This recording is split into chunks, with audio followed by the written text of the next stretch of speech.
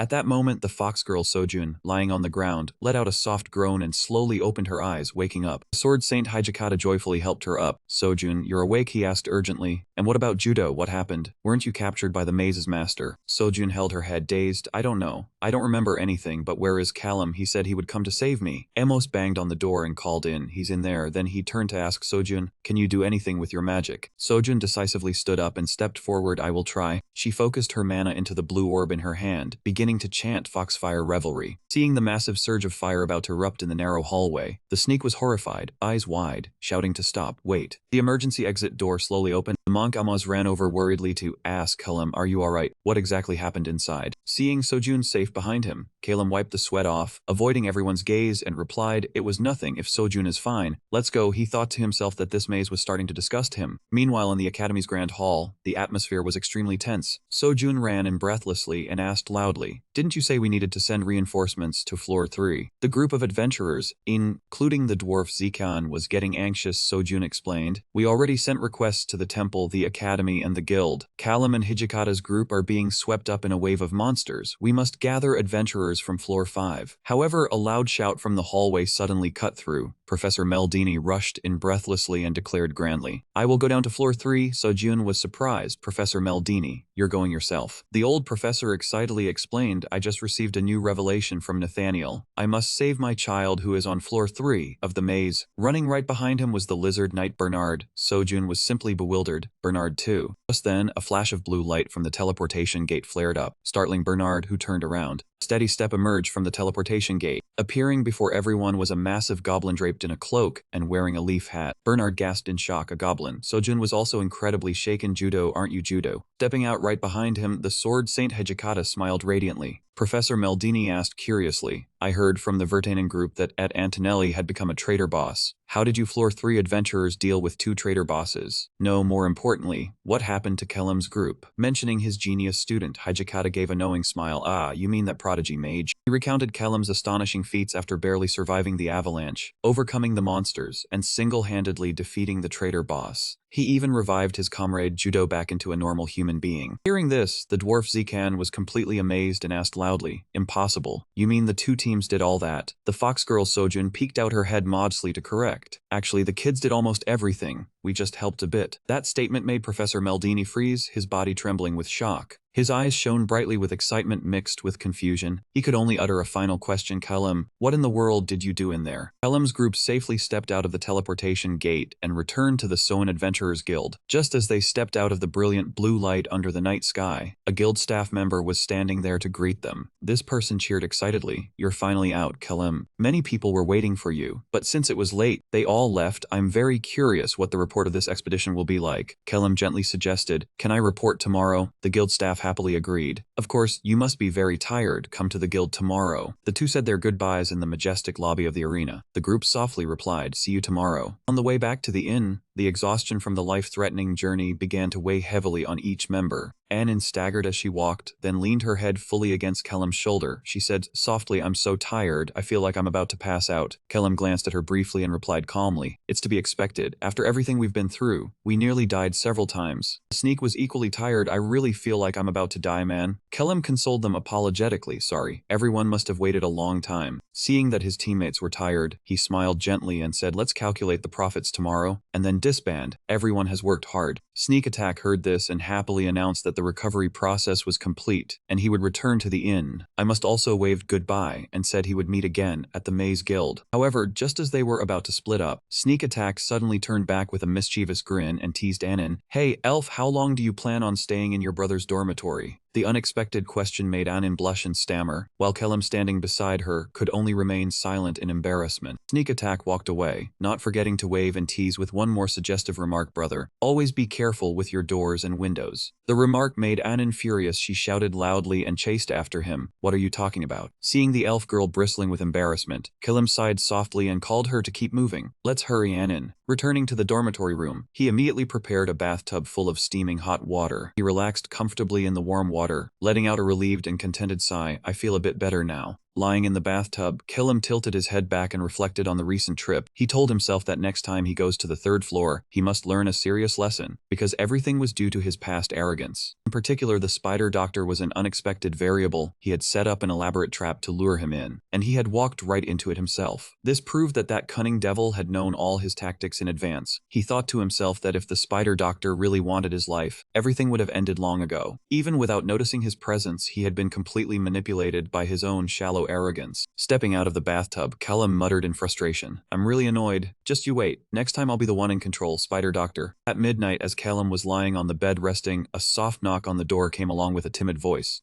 Callum." The door to the room creaked open. The elf girl Annin, in a white nightgown, hesitantly stepped in. "Do you have something to say, Annin?" Annin lowered her head in embarrassment and hesitantly explained, "I couldn't say it in the maze. I want to apologize to you, Callum." Callum asked in slight surprise, "Apologize?" Annin stood at the door of the room, mumbling an admission that she had made a foolish mistake in the maze by recklessly using the teleportation scroll based on her own judgment and ruining everything. While Callum had already planned to use fire to drive away the wolf pack, she burst into sobs with tears welling up in her eyes and pleading pitifully, "It's not because I didn't trust you, Callum. Please don't kick me out of the team." Looking at the crying elf girl, Callum smiled softly with relief. He thought to himself that he hadn't realized that matter had been bothering her so much. Even though the plan had deviated slightly, in the end, moving by stairs actually made everything much easier. Seeing him silent, Annin trembled and whispered softly, "If you tell me to leave the dormitory, I will leave at any time." Callum immediately called out to cut her off. Annin. The elf girl was startled and said, "Yes?" Callum's gaze hardened. He looked straight at her seriously and said, "Never do that again." Annin lowered her head, admitted her fault. "I'm sorry. I will only follow your orders and stay silent." Seeing that she misunderstood him again, he gently explained, "I mean, don't throw away your life for me." Annin looked up in a daze. "Huh?"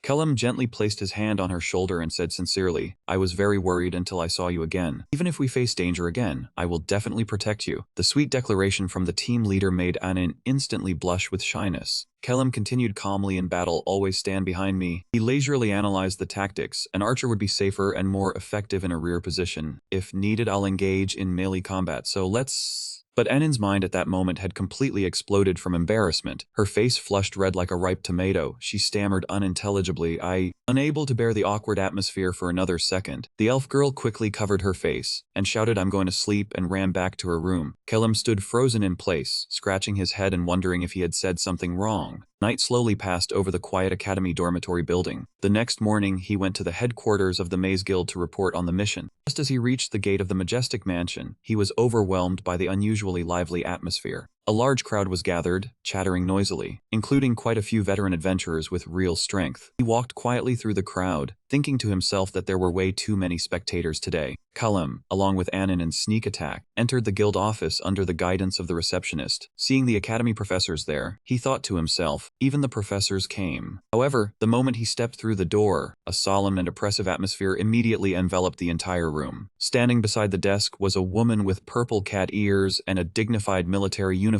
The representative smiled in greeting. "Very nice to meet you, Callum." Looking closely at the two people in front of him, Callum narrowed his eyes warily. They didn't look like low-level staff or secretaries at all. He broke out in a cold sweat upon recognizing the true identity of the cattered woman. "And there's even a female police chief too." The woman smirked with confidence, surprised. "I'm Police Chief Neko from the Public Security Bureau. I'm here to hear about the incident involving the adventurer Antonelli in the maze." Hearing this name, Callum's expression changed slightly. Did the nun Emma from the nameless team not already testify? Neko calmly crossed her arms and replied, "A nun of Nathaniel, the goddess of justice, would not lie. I don't just want to interrogate. I'm also curious about your story. An adventurer who has only entered the maze 3 times and yet has been involved in a murder case every time." The shocking information completely froze Callum, his eyes wide in astonishment. Neko smiled and asked back, "Don't you find it interesting?" Callum quickly regained his composure and said seriously, "Those were all unavoidable situations." "That's right, Callum. I'll only listen to what I'm curious about." Neko leisurely walked over to the luxurious armchair, gently placing her hand on the back of the chair. "Well then," she sat down, crossing her legs with authority and smiling directly at Callum. "Tell us the whole story." He recalled the conversation with that spider doctor. "Find my true body. If you can do it, I'll tell you a secret about the otherworldly possessors." Standing across from this eerie entity, he coldly replied, "Why should I be interested in that? The spider doctor curled his lips into a meaningful smile. I am the eye of the third floor. Every conversation here reaches my ears. For example, the fact that you killed a possessor in Wyndham. The shocking news completely froze Calum, his red eyes contracted in utter astonishment. The spider doctor continued to whisper, Calum, the process of finding my true body will be difficult, but I trust you, so first, let's make a small pact to build trust. He stared intently at the glowing jar in Calum's hand and proposed, if you give me the holy relic you are holding, I will give you some information about the otherworldly possessors. Looking at the cunning appearance of the monster, Calum thought to himself, you are truly playing fair with the status of a monster. You could have taken it by force, but you're pretending to be generous. Knowing he was dealing with a devil, Calum still decisively held out the jar. Take it. The spider doctor excitedly took it. Heh. Good, now it's my turn to give you the information. He suddenly leaned close to Calum's ear and whispered mysteriously, making him break out in a cold sweat. Some of the possessors from the other world were living together in the village between the floors. Lost in a tense recollection, a loud call from ahead jolted Calum back to reality, and he realized he was still standing in the interrogation room of the security bureau. Chief Neko stared at him intently before pressing him on how Judo's soul had been restored. Calum closed his eyes briefly, sweat beading on his forehead as he replied, I am not certain. Moment the spider doctor's existence is discovered, it will attract high-level adventurers and cause trouble. Neko continued to question him about Sojun's holy relic, and Calum calmly explained that it had fallen to the ground when the ambusher was dragged away, but they had not found it. Hearing this, Neko fell into a thoughtful silence, and at that moment, Scholar Sojun, seated behind her, suddenly spoke up to interject. Chief Neko, do you still not realize it? I have figured it out. Scholar Sojun curled his lips slightly and confidently explained that the reason Judo's soul was restored was probably thanks to the memorial stone. With such a large-scale purification, the memorial stone does not take the side of the labyrinth, but from its perspective, the sneak attacker is classified as an adventurer, not a monster. So when the soul container was broken, only the evil part was purified by the magic. Behind him, the sneak attacker excitedly whispered to his teammate, what is that, boss? You heard that, right? Scholar Sojun kept chuckling with self-satisfaction. Actually, I was the top graduate of the Magic Academy, you know.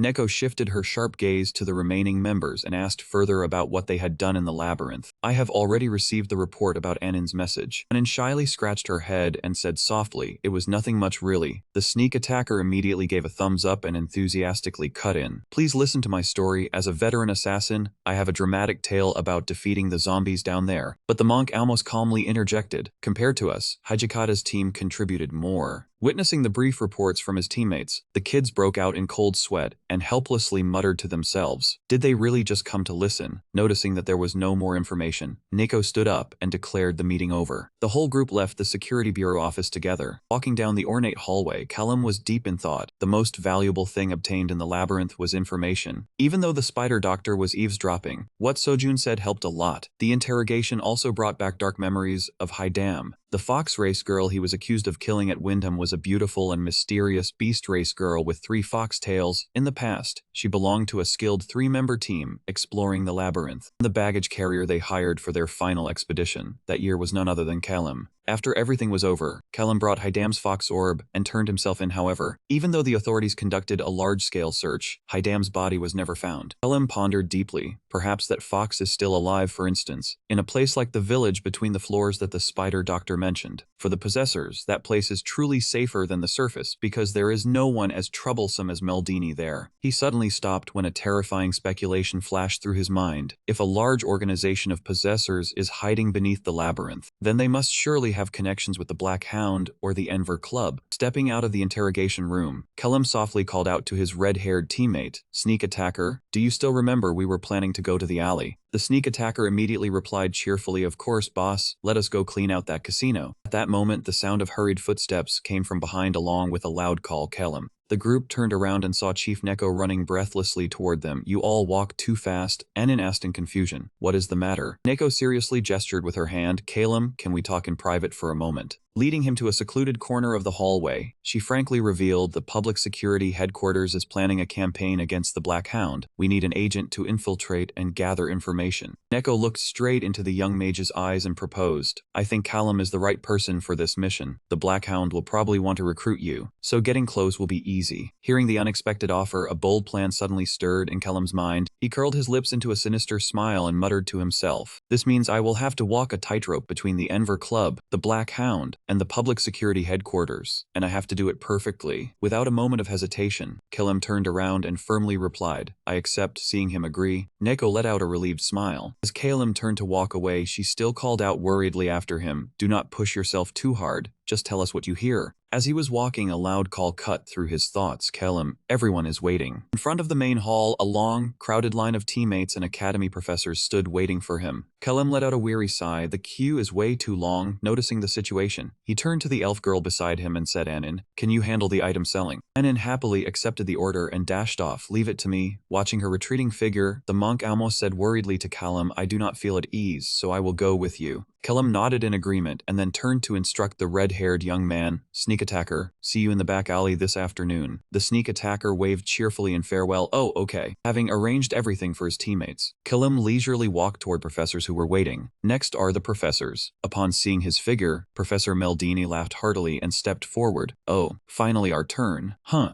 The two academy professors immediately approached Calum. The elderly professor turned his hat and asked if he had time. The elf professor beside him also smiled and continued, I would also like to hear about the memorial stone. Facing their curiosity, Calum smiled politely and replied, of course, let us talk over there. After a long and tiring session of questioning, Calum trudged alone under the dim streetlights of the academy as night had fallen. He sighed in exasperation, thinking how many questions are the professors going to ask. Suddenly, a call came from behind Calum. Turning back, he was surprised to see Israel standing under the streetlight. She approached and softly asked if he was free. Calum nodded lightly in greeting. Long time no see, Israel. Israel smiled, her eyes showing admiration. I heard that this time in the labyrinth you were even more impressive than at our mansion. Calum shrugged slightly and replied casually, haha, not really. Back then and now I was just lucky. Then he curiously asked her what business she had at the Magic Academy. She said in a serious tone, yes, there is an urgent meeting scheduled 2 days ago. She looked straight at him and continued, and since I got to see you as well, I will be leaving eastward in 10 minutes. Calum's crimson eyes narrowed sharply with keen perception. He silently analyzed the information he had just received, so there was an Enver Club meeting 2 days ago. However, he did not press further and simply wished her a safe journey. Understood. Take care then, Israel. Calum turned and walked into the academy building. He opened the door and stepped into an empty room to find some quiet, but the moment he closed the door, Calum's crimson eyes contracted with alertness as he sensed an unusual surge of mana. White magic letter suddenly appeared and unfolded by itself, emitting a brilliant glow right in front of him. Calum stared in astonishment at the strange glowing letter in his hand. 2 days ago, at the tower of the Magic Academy, a secret meeting called the Abyssal Labyrinth Conference was about to take place. To attend this meeting, Israel used a disguise spell, transforming into a koi fish and quietly stepping through the large wooden door. Inside the meeting room was filled with a mysterious blue light. A member wearing a panda mask immediately spoke up to welcome her. Welcome, koi fish. Today's meeting has been summoned by the red monkey. Sitting down, the koi fish thought to herself that these animal masks looked playful but were actually perfect tools for senior members to hide their true identities. The irony was that although everyone here knew her identity perfectly well, she had no clue about theirs. The only one she could recognize was Professor Ember, who was hiding behind the red monkey mask. In front of the entire assembly, the red monkey declared the main topic of the meeting to be Calum, the promising new student of the academy, who possessed the innate talent to find the labyrinth master, and the organization had to recruit him before the Blackhound faction made their move. This proposal, however, met with fierce opposition from a member wearing an apple mask, who brought up Calum's history of being possessed and killing someone at Wyndham, the victim being a deep floor adventurer with as many as 8 tails. Murmurs of discussion rose throughout the room when someone pointed out the rather close relationship between Calum and Professor Meldini. A member wearing the mask of an old man with green skin expressed concern that if the Blackhound recruited Calum first, he would become an enormous problem, but due to his troublesome past, the Blackhound side had to take any action. The situation fell into a complicated deadlock, and when asked for a solution, Professor Ember's eyes narrowed slightly with calculation. The red monkey decisively declared he would personally win over Calum by providing what he needed, while also explaining the level of danger posed by the Blackhound. The member wearing the panda mask slammed the table in anger, shouting that defaming the Blackhound in any form was a serious violation of the agreement between the two sides. Amid the tense atmosphere, a veteran member voiced a challenge, questioning whether the organization needed to take such a risk just to recruit a newcomer like Calum, and pressed for the real reason behind the red monkey's bold decision. Standing before the assembly, the red monkey insisted that the reason he called the meeting today was to seek approval for this plan. He presented the weighty information that Calum had killed the fox spirit of Wyndham, a player even more difficult than them.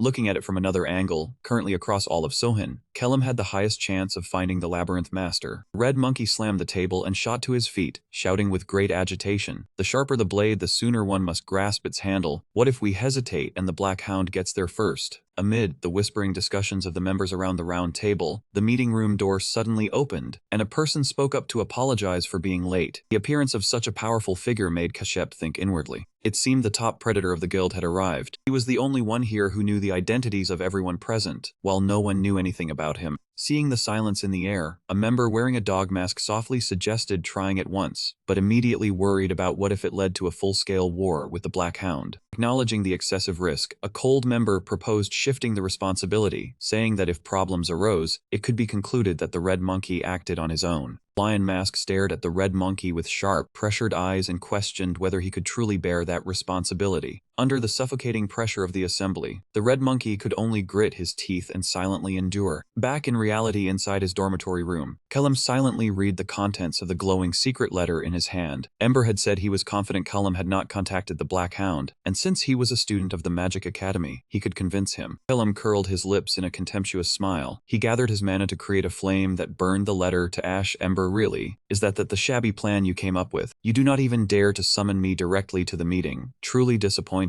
You probably plan to use cheap tricks to drive a wedge between the Black Hound and me. He leisurely strode along the dark corridors of the academy. His glowing red eyes shone with absolute confidence. Behind me are the Batenga family and the professors themselves. Since my information advantage is overwhelming, I do not need to listen to anything you say. Professor Ember suddenly appeared from behind and called out loudly, "Kellum, are you heading back?" He walked up quickly, smiling slightly as he probed if Kellum was free. Kellum's glowing red eyes narrowed slightly. He thought to himself, "What is this? Could not wait, so you came running over." Without showing any respect, Kellum coldly walked past and replied, "Unfortunately, I am quite busy." The outright refusal left Professor Ember stunned. He hurriedly called after him, asking where he had to rush off to at this hour. Kellum bluntly replied, "I need to go to the back alleys of Sohin." Hearing that location, Professor Ember's face instantly changed color. He exclaimed in panic and surprise, "Oh no, why would you go there?" Kellum suddenly stopped in his tracks. He turned his head halfway, flashing a sinister smile. "Then let me ask you first, Professor, do you know anything about the Black Hound? I have taken an interest in them." Question hit a nerve, leaving Professor Ember completely frozen. His face darkened with tension. Trying to regain his composure, Professor Ember warned in a fluster, "Calum, that organization is practically a criminal gang. On the surface they seem decent, but in reality they are the type to do anything. There are even rumors they are connected to the disappearances of the district chiefs." Hearing this, Calum thought it matched perfectly with what Neko had said. He recalled the earlier warning from Chief Nico. She said she needed information about an agent who had gone missing while infiltrating the Black Hound. To prepare for his plan to walk into the tiger's den, Kellum told himself he had already prepared an extremely reasonable reason to approach the upper echelons. Reason 1. The Black Hound organization was continuously recruiting new leaders due to the heavy losses they suffered from the previous labyrinth outbreaks. Second, with his status as a criminal carrying a murder charge for killing an adventurer from Wyndham, Callum's the perfect pawn that could be easily discarded at any time if something went wrong, making them more likely to trust him. Third, he was an adventurer with extremely high abilities, very useful for underground operations through labyrinths. And finally, the Black Hound side would surely never want his vast dungeon knowledge to fall into the hands of their competitor, the Ember Club. Holding all his trump cards firmly, Calum turned to look straight at the trembling professor before him. "Professor Ember, there is something I am curious about. Why do we not stop these pointless conversations and play a more interesting game instead? The Black Hound has possessed people too, right? What kind of people are they? Are they a threat to Sohin?" Kellum's direct question left Professor Ember completely frozen. A wave of extreme confusion rose in his heart. This kid is asking straight to my face. I have to answer carefully, but I do not know how much he already knows. If I play dumb here, the whole plan will collapse. And if that happens, who knows what will happen in the guild? I have to think of an answer that keeps him interested. Seeing the other party remain silent for too long with a pensive look, Kellum softly called out to Professor Ember. Ember swallowed hard, sweating profusely as he replied, "Yes, I have heard there are possessed people there." Kellum immediately probed further. "Then they must be in the leadership ranks, right?" Ember hesitated and replied, "Probably so. That is also why that place is dangerous, so..." Before he could finish his sentence, Kellum decisively cut him off. "So it is true then." Looking at the professor's changed expression, Kellum curled his lips into a sinister smile. "Wow, this is a real surprise. I did not expect Professor Ember to personally confirm the rumors for me." Ember's eyes widened in astonishment at his student's quick wit. Kellum bluntly turned his back and walked away, waving his hand in farewell. Professor Ember is truly something else. Thanks a lot, Professor Ember called back in panic. What are you talking about? Did you not already know? Kellum glanced back with a smile and replied it was just information I happened to hear, so I needed confirmation. Thank you very much. And of course I will keep secret what you told me. After all, the possessed would target you. Then he decisively left, saying I have things to do, so I will take my leave. Professor Ember gritted his teeth in frustration, cold sweat streaming down. Unbelievable. He caught me that easily. If this information spreads, the Black Hound will deal with me immediately. At the very least, they live by their own laws. But Kellum suddenly stopped, turned his head slightly, and asked one more question. So can you tell me who those possessed people are? I think dangerous individuals should be investigated and monitored. The pressure made Professor Ember pause. He trembled as he replied, I cannot say that. It is an absolute secret that must be kept. Kellum narrowed his eyes at him. Professor, I am not the type to casually hand important matters to others if you do not provide the information. Kellum's glowing red eyes flashed briefly. He wore a confident, challenging smile. Then I will just go confirm it myself. Kellum strolled into the back alley district of Soan. Even though it was still daytime, the place was already bustling and packed with people moving about. Yet compared to his last visit, the atmosphere today carried a strangely different feeling. Everywhere he went, Kellum keenly spotted figures lurking behind corners. They were constantly using communication magic to send signals throughout the area. Kellum's glowing red eyes glanced around. He analyzed inward. The entire group of Black Hound guards reacted violently, like a swarm of disturbed bees, clearly targeting Professor Ember walking beside him. If he were alone, he absolutely could not have caused such a scene. It seemed all of them had recognized Ember's true identity. Kellum knew that he was also aware of the danger, and precisely because Black Hound had caused trouble with Israel before, the club had sent Ember as a representative figure to infiltrate. Today he was tagging along with him, surely intending to block any possibility of contact between him and this gang. Thinking about that, Kellum smirked with a sly, calculating smile, telling himself that today was bound to have some interesting developments. The two's destination was a large casino located deep in the alley at the end. Red-haired guy Sneak, upon seeing Kellum, hurriedly turned back and called out cheerfully, "Boss, you're here." He excitedly boasted about his big win, saying that life should be enjoyed, and the money he had earned was enough for him to live it up for the next few days. Sneak rushed over to hug Kellum tightly. He laughed brightly and then softly chuckled in response. But his gaze was secretly scanning the entire ceiling. He quickly spotted that thing, a magical tool silently monitoring the entire surrounding area. He soon concluded that this surveillance device was currently only active on the first floor, while the second floor was completely unmonitored. Kellum quietly handed Sneak a small bottle containing an invisible magic eye, whispering, "As I said, take care of this for me." The eye immediately activated its invisibility ability, vanishing completely from sight to begin its covert surveillance mission. Less than a second later, a brilliant flash of magical light burst forth along with a familiar notification.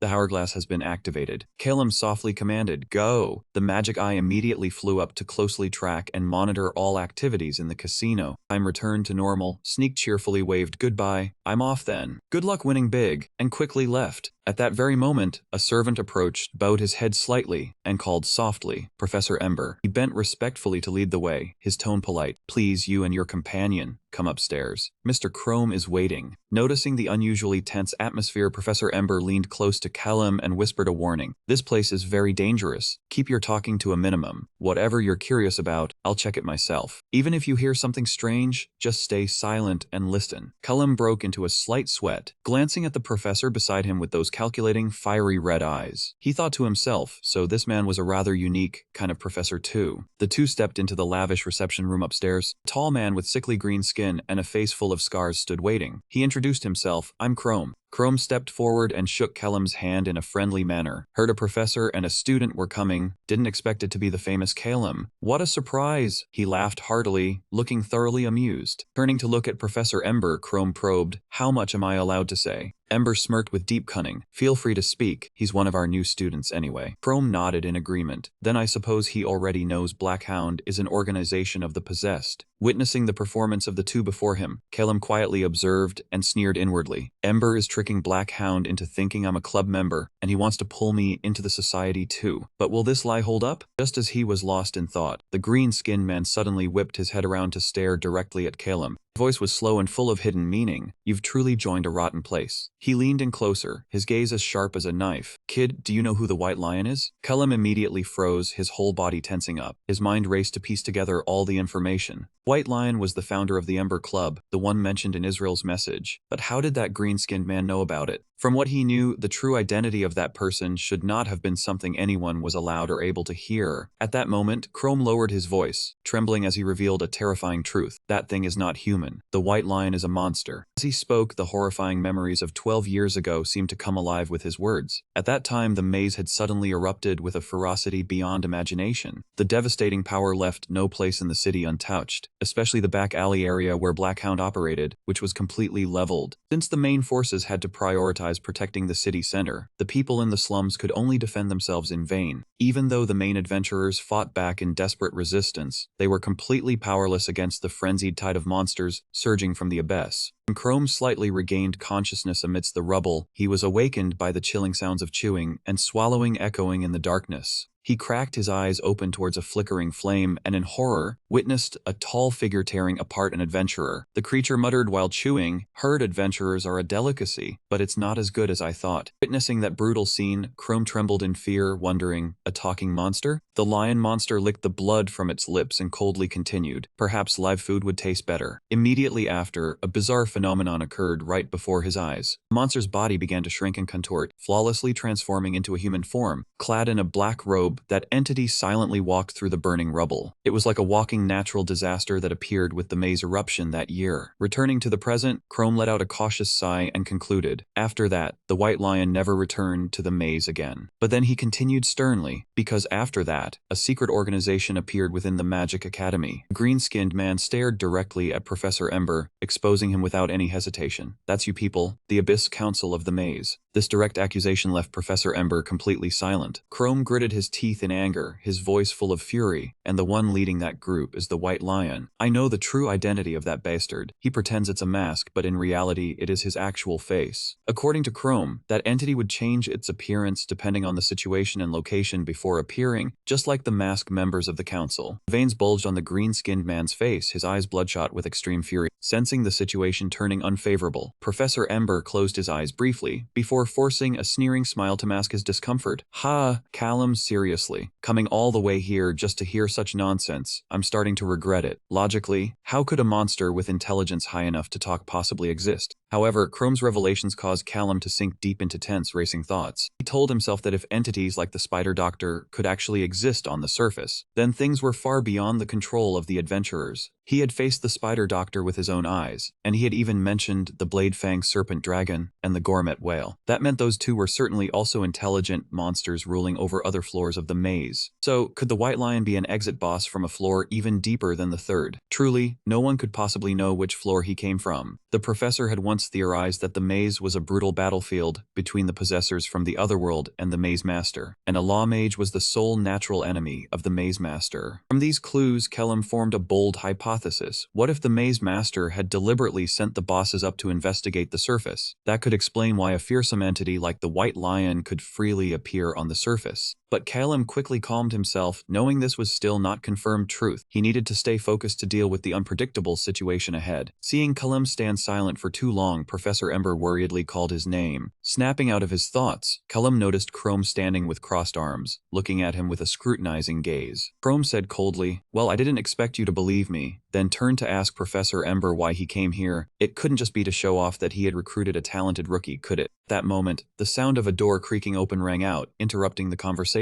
A dignified middle-aged man stepped in, declaring loudly, "Chrome, there's no way they'd come all this way for something so trivial." The one who appeared was the leader of the Black Hounds. He looked at Callum with a sharp gaze and smiled enigmatically. "Right, Callum, is the task Neko assigned you progressing well?" The direct question left Callum completely frozen in shock. It turned out his identity as a secret agent had been exposed from the very beginning. Rewinding to earlier, Chief Neko and the red-haired agent were urgently investigating the whereabouts of the agent kidnapped by Black Huyen. They were extremely astonished when they discovered the magical restraint device holding the image of ENS Inspector from the Security Bureau. "Isn't this the ENS Inspector? Why is the Inspector here?" Red-haired guy nervously reported that something was wrong. The leader of Black Huyen. He appeared too confident, as if he were a member of the Black Hounds. Looking at the image of Anne, Nicole couldn't help but worry. While searching for the missing agent, the Security Bureau seemed to have inadvertently stumbled upon a secret much bigger than expected. Back to the present in the living room, the Blackhound leader laughed sarcastically. "Neko, that girl is too enthusiastic. It's become troublesome. She keeps submitting reports that are practically hymns of praise for Kellum, and in the end, she arranged for a university university student to be an agent. The Black Hound leader smirked cruelly, coldly threatening that people disappearing from Blackhyun was not uncommon. So don't feel wronged whether it's a recently famous student or a magic academy professor. The murderous warning sent Professor Ember into complete panic. He broke out in a cold sweat, frantically waving his hands to deny it. Wait, a mission. I don't know anything about that. Right, Callum? Standing right behind him, Callum remained calm, subtly supporting him. That's right. The professor has nothing to do with my mission. However, Chrome immediately spoke in a suspicious tone. You think I'd believe that? Enver, you understand the rules of this world well, so why did you come here? Enver turned pale, stammering an explanation. I came to announce that Callum has become a member of the guild. Chrome's fury immediately erupted. Chrome decisively lunged forward, brutally grabbing Enver by the neck, lifting him up and shouting, so now you're saying the youngest member of your guild acted on his own. If you're a member, you should know about the pact with the Black Hounds. Yet you plan to take us down all by yourself without consulting anyone. You bastard. Do you think I'm stupid? Choked, Enver's eyes bulged. He could only tremble and utter in despair. Callum hasn't officially joined our guild yet. Chrome squeezed harder, sneering contemptuously. Your story keeps changing, Enver. Right? You use Callum to curry favor with Bai Shi by striking a blow at the Black Hounds. In the end, you just wanted to be the one chosen by the Abyss, didn't you? Cold sweat streamed down his forehead. Enver weakly pleaded, it's not like that. Please believe me, you attacked first. At that critical moment, a cold voice suddenly rang out, cutting through the tension and freezing it. Immediately, Callum decisively drew his wand. He pointed it straight at Chrome and coldly commanded, don't move. With a wand pointed directly at him, Chrome angrily turned and shouted, who are you? However, standing right behind him, the Black Hound leader merely chuckled with satisfaction. Hey, just stay still, kid. He thought Callum was just wasting his time. He thought to himself that this place was currently being recorded by a magic eye. Looking at the triumphant expression of the leader, Callum doused him with cold water when he pointed at him and said, the ambusher hiding with the glass bottle is observing everything in an invisible state. Hearing this, the leader froze in confusion. What? Callum clearly declared, the forces must already be ready to storm in. Blackhound leader immediately burst into mocking laughter to hide his bewilderment. Ha ha ha, that's ridiculous. Say something more plausible, kid. He proudly boasted about his defense system. Do you know how I rose to a high rank in the Blackhounds? The decoy surveillance I deploy never misses something like a mage eye. Facing his arrogance, Callum simply replied calmly, is that so? He decisively raised his wand toward the ceiling and began chanting. Jok Janon, open your eyes and see clearly. Chrome roared in anger. You bastard. The leader also panicked completely when he saw the entire system disabled. Damn it, all of this has been recorded. Callum clearly declared, that's right, the officers are watching every move from now on. Surrender, don't be stupid, and add murder to your crimes. His firmness made the leader tremble. He hastily shouted to restrain Chrome, stop right now. If the officers storm in at this moment, we're all done for. Chrome's eyes narrowed with murderous intent. He coldly looked at Callum. Kid, I don't know how you did it, but you're quite capable. However, he had no intention of giving up. Chrome pointed at the trembling Professor Enver beside him and threatened, but the Security Bureau doesn't protect the possessed. An otherworldly possessor. Enver, if I kill him right here, do you think they'd even care? Thinking he could use this secret to threaten Callum, Chrome was completely unprepared for his reaction. Callum remained utterly calm, pointing his wand at Enver and replying, I also know Professor Enver is a possessor. His revelation shocked Professor Enver, who cried out in astonishment, Callum, what are you saying? Ignoring Enver's panic, Callum turned to look directly at the Blackhound leader and casually called Inspector Enz, are you just going to stand there and watch this situation? The direct address left the disguised leader completely shaken. What? Callum smirked maliciously. He continued to corner the opponent. The Security Bureau doesn't yet know you've exposed Neko's plan. The magic eye only transmits images, not sound. You're here to protect me and Professor Enver. Seeing the cold sweat on Enz's face, Callum made an offer. This situation will come down to the testimony of the three of us, so choose wisely. Realizing he had been cornered, Inspector Enz immediately changed his attitude, turning to tell Chrome to retreat for today. Seeing this, Chrome suddenly burst into amused laughter. Ha ha ha, you've put on a quite convincing show. You're truly an interesting one. Chrome leisurely turned and walked away, muttering softly, indeed, a capable man like the inspector would be a great asset to the Black Hounds. But humans are not beings that act purely on logic. With that said, his hand suddenly grabbed the large battle axe behind his back, especially the kind like me. Without any warning, Chrome let out a brutal roar. A cold, decisive slash landed straight across Professor Enver's body, right before Callum's astonished eyes. While Chrome still wore a cruel smile with glowing red eyes, he coldly concluded, sometimes they act on impulse. The commander shouted furiously, Chrome, you madman, what the hell are you doing? Enver is severely wounded. At that moment, reinforcement forces had surrounded the building outside. Resounding shouts echoed. Security Bureau, stand still. No one move. Chrome casually hoisted the axe onto his shoulder, clicking his tongue in regret. Well, uninvited guests have arrived. Let's stop here. I'll spare you. Glancing briefly at Calum, Chrome casually continued as Calum said, I can't kill someone in front of the officers. Executing the otherworldly possessor Enver on the spot is no problem, is it? Facing Chrome's cruelty, Calum could only silently endure the heavy pressure. Noticing the situation taking a complex turn, the commander hastily shouted a warning Calum. Don't lie about that, after all. Enver died, because he was a possessor. Then he quickly urged Chrome, come with me, and slammed the door shut to retreat. Enver lay dying in a pool of blood, struggling to whisper to Calum, asking when he had known that he was the one possessed. He choked out a thank you for the help, then used his last bit of strength to reveal his true identity as Kim Min-song. The revelation made Calum freeze, his heart surging as he realized that the man was also Korean, just like himself. Kim Min-song bitterly recounted that after being discharged from the military, he only immersed himself in games until he was pulled into this world. He said that as long as he made it into the top 10, he could return. Then he breathed his last, his hand falling limp from the boy's sleeve. Calum stood still, looking at the corpse of his countryman, his eyes darkening, his grip on his wand tightening and trembling with rage and grief. At that moment, the furious shouts of the commander echoed from the main hall, shattering the silence. Grom, you bastard. Stepping into the grand hall, the commander crazily yelled at the crowd that Grom was a liar. The red-haired youth nervously told Neko that he never expected the team leader to be a spy. The ferocious commander swung his spiked mace, pointing it straight at the room and roaring an order to surrender, like Crony. Noticing the commander losing control, Nico panicked and shouted a warning that everything was over. But the commander glared and screamed, cutting him off, shut up, I cannot be captured like this. Before he could finish speaking, a terrifying explosion of firepower suddenly erupted violently. From within the thick smoke and dust, Calum trudged out with his eyes emitting a cold, murderous blue light. He coldly chanted an incantation to activate his special skill. The familiar system chime rang out, freezing time itself. The hourglass had been activated, and all things fell into a state of complete stillness. In the sky, dark clouds swirled in and poured down a torrential rain. The cat-eared girl gasped in astonishment at the bizarre phenomenon, realizing in shock that this was the legendary super-speed incantation. Standing in the electrified storm, Calum coldly pointed his wand straight ahead. His eyes blazing with power and resolve, he commanded, electrify. A colossal beam of light from the electrical magic crashed down like a violent storm. It struck the commander directly, causing him to scream out in agony. Looking at the rainwater spreading at his feet, Calum hastily shouted a warning for his teammates to get back because they were all getting soaked too. With an extremely strong electric current running through his body, the commander's eyes bulged in pain. Not letting his opponent recover, Calum coldly stepped forward, aimed his wand, and decisively activated the superconductive magic. The blue electric current flared up violently, locking down and paralyzing the commander's entire body. The commander completely collapsed, unconscious with foam spilling from his mouth. Seeing that the ringleader was subdued, someone spoke up, ordering him to be taken away for interrogation. Chief of Police Neko sighed, noting that Enz was closely linked to Chrome of the Black Hound, and since he had also exposed the infiltration, he definitely knew about the missing officers. Nico glanced at Calum with concern, advising him that he did not need to be so excessive and to leave the rest to them. As the officers escorted the criminal away, Darkseid curiously approached Calum and asked about his relationship with that professor. Calum did not answer, only silently clenched his wand, a gnawing guilt rising within him as he wondered why he felt so terrible. He asked himself if it was because he had not used the hourglass before Enver was slashed, wondering if using it sooner would have saved him. Calum pondered whether his relationship with Enver was close enough for him to risk saving him. He admitted that he actually could have activated the hourglass to turn the tide, but he had unconsciously suppressed that ability. To be honest, from the moment Enver walked into the room, Calum had sensed the situation was turning extremely dire. That hesitation had led to the tragic ending when Chrome did not hesitate to slash Enver down in the moment of his indecision. For Calum, the hourglass was the only tool that could reverse time, so he had to keep it as a trump card for truly life and death situations involving himself and his teammates. Even though he reasoned with himself, Enver's death still haunted him relentlessly and weighed on his mind. When the disguise mask was removed, revealing the true identity of a Korean youth named Kim Min-song, Calum could not help but feel sorrow for the man's longing to return home. Witnessing Min-song's sudden death, he gritted his teeth bitterly, realizing that this was not some distant story of someone else. An invisible fear weighed on his mind, making him tell himself that in the future, he himself might very well die in this brutal dungeon world. After completing the tense interrogation with Chief Neko, Calum returned to his dormitory room to rest. Anin cheerfully entered the room, happily reporting that he had finished all the assigned tasks, sold the magic stones and miscellaneous items obtained from Mekong, and gone on to appraise the equipment. Callum smiled slightly and asked how much money they had earned in total. Anin happily replied that it was nearly 170,000 gold coins, saying that they were rich now. Looking at the huge sum of money, Callum thought that a typical expedition to floor 3 only earned around 100,000 gold coins. This time was indeed a greater profit than expected. Seeing Anin's greedy expression, Callum could only sweat drop and wonder who had turned the innocent Anin of the past into such a money-hungry person. Callum's red eyes narrowed thoughtfully, and he dodged the question, saying, "Come shopping with me today." At the same time, on the streets of Soin City, Rinnik, the wife of the monk Amos, was carrying her shopping bags back home, feeling that people's recent reactions to her husband were a bit excessive. An old vegetable vendor gleefully called out, "Rinnik, I heard Amos made a great achievement on floor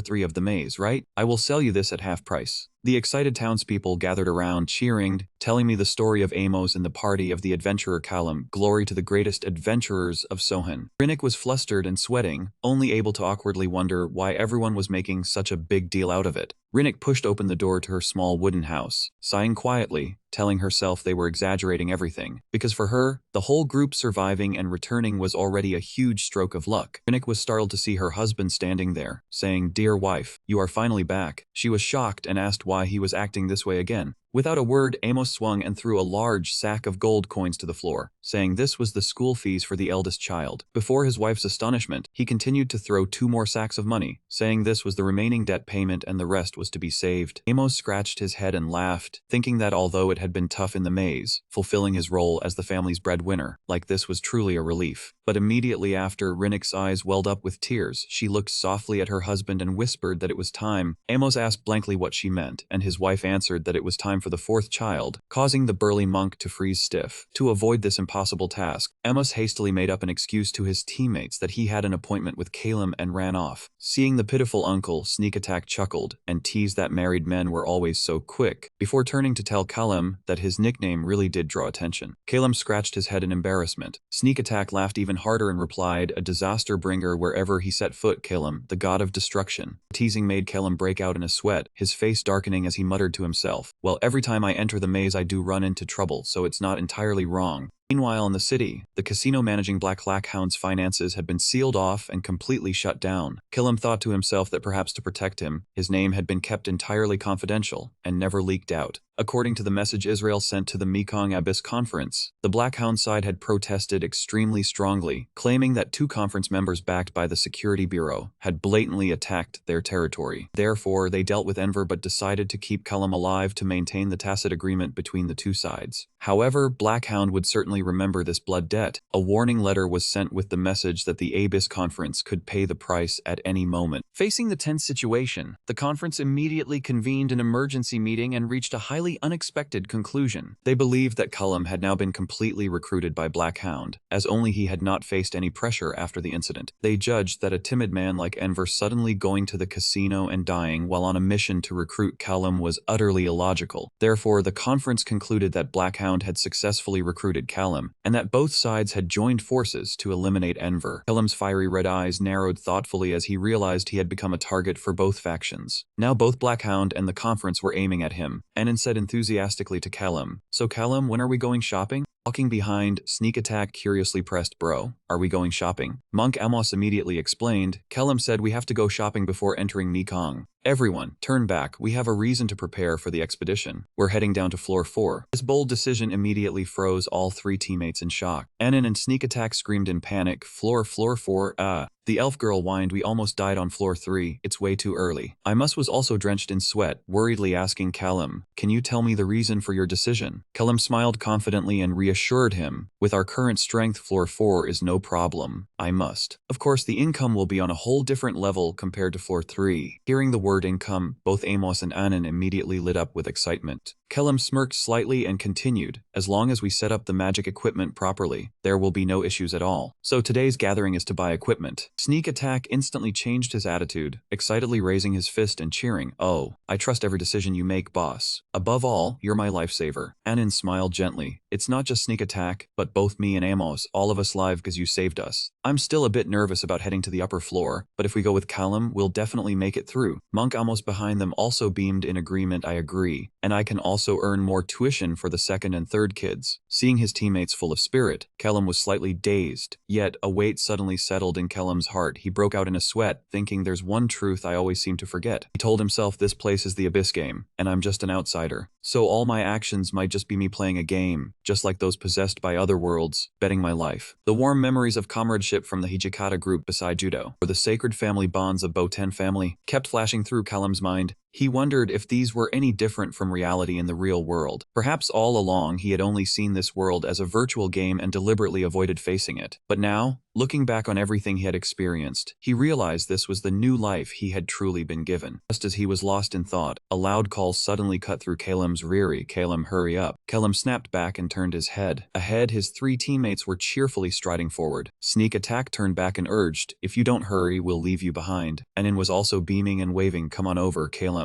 Seeing the elf girl quickly running up, Sneak Attack grinned slyly and teased, oh, trying to snatch a spot next to him, are we? The remark made Anin blush deeply, bristling and snapping back in embarrassment. Is that not allowed? Watching his noisy but warm teammates before him, Kellum smiled and felt relieved. That's right, nothing has been confirmed yet. Enver once said that if we received the choice of the maze owner, we could return to reality. But could he easily cast aside and turn his back on all the emotions, people in this place or not? Kellum silently made up his mind, and even though he didn't know what lay ahead, he decisively strode forward with his teammates. He told himself he must witness the very bottom of this damned maze with his own eyes. The video ends here. Brothers, don't forget to hit like so Bear has more motivation to release more good stories. Thank you and goodbye everyone.